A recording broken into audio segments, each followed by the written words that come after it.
And now, live from the 2015 Vancouver International Wine Festival, Anthony Gismondi and Casey Wilson. This is Tony and Casey's Best of Food and Wine on Sea Isle 650. Hit the road, Jack. Don't you come back no more, no more, no more, no more. Hit the road, Jack. And don't you come back no more. What you say? Welcome back to the Best of Food and Wine. They almost said hit the road 13, but I couldn't know. get them to say that. And that would introduce our next guest, who's winemaker J.M. Bouchard from Road 13. J.M., how are you? Fabulous. Yeah, fabulous to have you in the city. It's nice to get out of the Okanagan once in a while, eh? Absolutely. City Fix in Vancouver. Yeah. Great to see you. And you brought one of my favorite wines, which I'm really excited about, the 2012 Jackpot Viognier Roussanne Marsanne. There's something going on at Road 13. I was told that you guys are going Rhone. Are you really working hard on the owners, or? I think not going Rhone, but leaning in that direction. What happened is the vineyard are just speaking. Yeah. The Syrah have been obviously doing really well for us, and we just end up having good vineyards for Roussanne, Marsanne, and we have a bit of Grenache. We have some Mourvèdre. Yeah. So it was just a natural fit that we can make those wines that are consistently good every year, distinct, and set us a little bit apart of the crowd. But you're a guy who likes to make 800 wines. How does that work? Are you gonna stretch those around? And I shouldn't say 800, but you like to make a lot of different wines too. We made the different wines. Some were historically made as the winery were making them, and some, you happen to have Petit Verdot that is fabulously ripe, mineral, concentrated, world-class wine. What do you do with it? Yeah. And you can't blend it with anything else because it's too powerful. So we do. I smell this wine. I cannot believe that this wine can be made in the Okanagan. When I believe it, but when I think about 10 years ago, I would never dream of this kind of wine being made there. You've got to be pretty happy with that. I guess one thing, it's made in the Okanagan, but it's grown, most of it is grown in the Similkameen Valley, this wine. Yeah, of course, but... Which is a very special area. The site that we're dealing with, where our largest grower is in Coston, it's straight on the bench.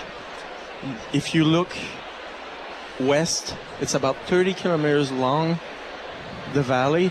They're the last to lose the sun in this valley.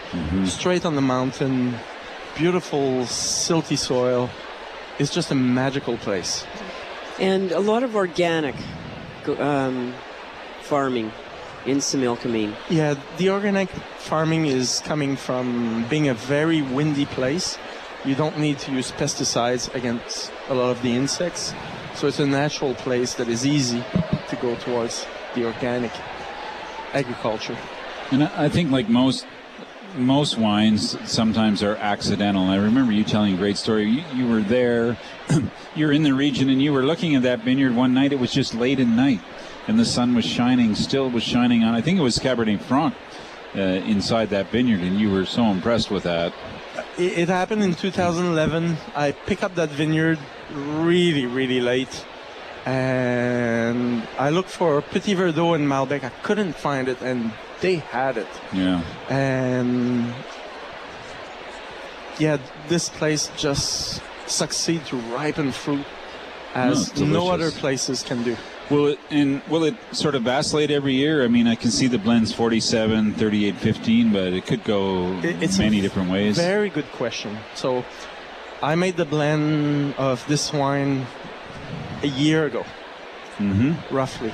And in my mind, the Roussanne was the best wine.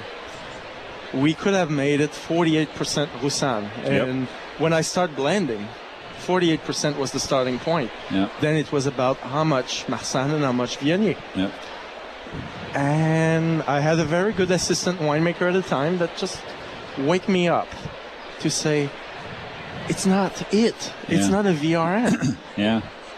Because if Viognier is the majority of the blend, Viognier should be the shining star. Roussanne should be supportive. So we end up having 71% roughly or 72% Viognier, and we're about only 29% Roussanne. Even if Roussanne was the best wine, Yep. it was not in the best interest of the VRM to have more Roussanne. Wow. And the Marsanne is just complexity and just adding some different layers to the Right. wine. Was that difficult to hear that? No, it was refreshing and it's good. We've done a blend on Monday and it's a Malbec and we want to add just a bit of Syrah. We start 5, 10, 15%. And it didn't work really well. So we went back to the drawing board, try 1%, it looked okay. Try 0.5% was not enough. 0.75% was fabulous. Really? So sometimes just a little bit changed the whole wine. Yes. In so many different ways. Nose, palate, structure. Yeah. Well, you got to be really happy. We got to be pleased with this wine. Well, the 2012 vintage too is a great vintage. Our guest, by the way, is J.M. Bouchard. He's from Road 13, which is now situated on the Golden Mile Bench, which is a sub-region of the Okanagan Valley. You got to be happy with that as well. It still hasn't been signed by the minister. We're trying to get him a pen because I guess he's very busy doing nothing. It's taken 4 months for him to sign the piece of paper, but we're going to send him a pen on Monday, Sandra and I. Fabulous. Yeah. You happy with that? The designation? Like, tell, what do you expect from a sub-appellation? How does that help you? Well, for us, for example, on our own sites, the Syrah that we grow always go into our fifth element. The Merlot that we grow on the Castle Vineyard always go there. Yeah. It's elegance, power, ripeness, roundness, fullness. I wish we could make single wines out of those particular, but they just end up going into our best blend for us. And we're just ripping off some Pinot Noir and planting more Syrah, some Malbec, and just... What about Chenin Blanc? Chenin Blanc is also in our Golden Mile. We have some old vines, and we bottled this week some young vines. They're not meant to be with their older brothers, but they are fabulous on their own. Young Semillon, old Semillon, young Chenin Blanc, old Chenin Blanc. Why not? It's the grapes that are speaking, the vines are expressing themselves, and after that, as a winemaker, you just got to let them go. JM, some of our listeners will know that you started out in Ontario. You've now had, I don't know, how many years have you been in BC now? It's since 2010. Yeah, so on to 5 years. Are you happy now with the switch? Does it make sense? Or I can only be excited with the grapes that we have. Yeah.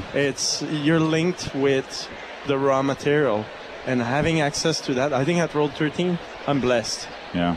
I'm dedicated to my trade. I'm passionate about the wines, and it's not about other things in life. Just having access to that grapefruit make my job easy. You look stunned, Casey. I am. Wait, did you expect he was going to say something else? I did. You have to remain humble. Yeah. It's, our motto at Road 13, it's about the dirt. It's just a simple way and humble way to... It's not easy, though, to translate the dirt into your wine. Like, that's the magic. I mean, it's easy to say it's about the dirt, but it's a lot harder to make it get into there.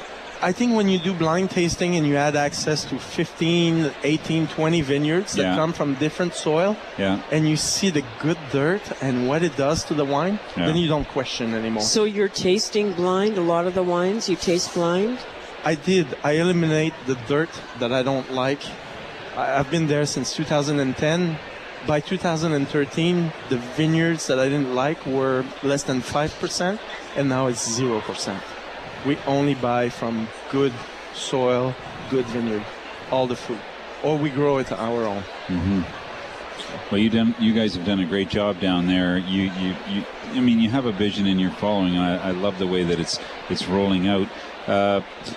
The switch to the shift to these varieties that really work for you sort of signals a maturation too. I think in the South Okanagan and even at Road 13. Was it easy with we know Mick and we know the family? Was it easy to convince them that this is where we should go?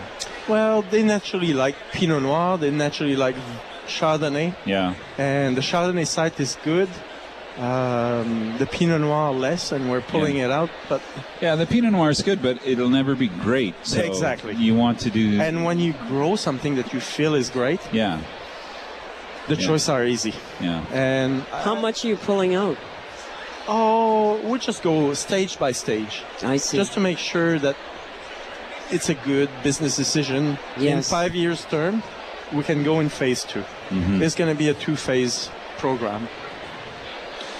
You've had great success too. You guys have a great program for your wine club or your wine members who get some special treats from you. So you will still continue to do that and flip them some wines that are like, what's a wine they're going to see this year that maybe we won't see? Well, I'm really excited that we're going to have a straight Roussanne that was fermented man. in concrete eggs. Wow. I'm really excited to see a GSM coming out. Again, most of it is Blind Creek, but some of it, Blind Creek is the vineyard that most of the Jackpot was made in the Similkameen.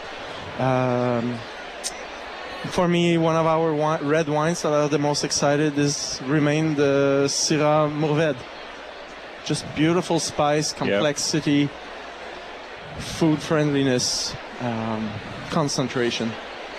You know, Haywire has a new project up in the Garnet Valley. Have you been looking around too? Like there are other places besides just in the valley in the Okanagan. Do you think there's still some places that are undiscovered? There's probably some other places, but I think we have a chance to focus on what we already have. Yeah. And what we're buying from the Similkameen Valley are very complementary to what we grow. And I think we should focus on what Road 13 is about. Yeah. And the Garnet Valley is fabulous for Haywire and the Crush Pad. And for us, we have our own focus. And in because you know the Similkameen quite well, could it be maybe chopped up into Coston or Karamias, or is that necessary? Or I mean, from site to site, you see huge differences. yeah, I used to work in Ontario, as you said, and was managing a place that we had 45 blocks of Pinot. You walk 100 feet and you go from your $60 Pinot to your $35 Pinot. yeah. You want to grow it the same way, it still remain. One is making a top Pinot and the other was our, unfortunately, a highly priced day-to-day Pinot. J.M. Bouchard, the 2012 Jackpot Viognier Roussanne, amazing vintage, and just starting. I don't know. This wine is going to live 10 years without even looking sideways, I'm pretty sure. And I think a really good food match with this would be a ginger and orange fried chicken. Doesn't that sound delicious? Yeah, where is it? I know. I'm coming. Yes, I'm right. coming too. Let's go out and get it. JR, thanks so much for dropping by. Can't wait. We're going to see you soon. We're going to be up in the Okanagan. Actually, we're going to be at Road 13, and we're going to have a long chat about maybe you could bring one or two special funky wines out for us during that week. I'm going to be excited about that. Yeah. Maybe that all Roussanne wine that those club members are going to get. I'd love to taste that. Only 65 cases. Yeah. Okay. Last one bottle. Yeah. Thanks so much for joining us on the Best of Food and Wine. Always great to catch up with you, and good luck with the launch. I hope we can get the minister to sign off on the Golden Bench sub-appellation soon. Fabulous. Yeah. Cheers, guys. J.M. Bouchard making the wine at Road 13 and doing an incredible job. We're going to take a quick break, and we're now going to move from the Okanagan to a very, very different place. Aurelio Montes will join us from the Montes Winery in South America. It's incredible. Art, we are out of here.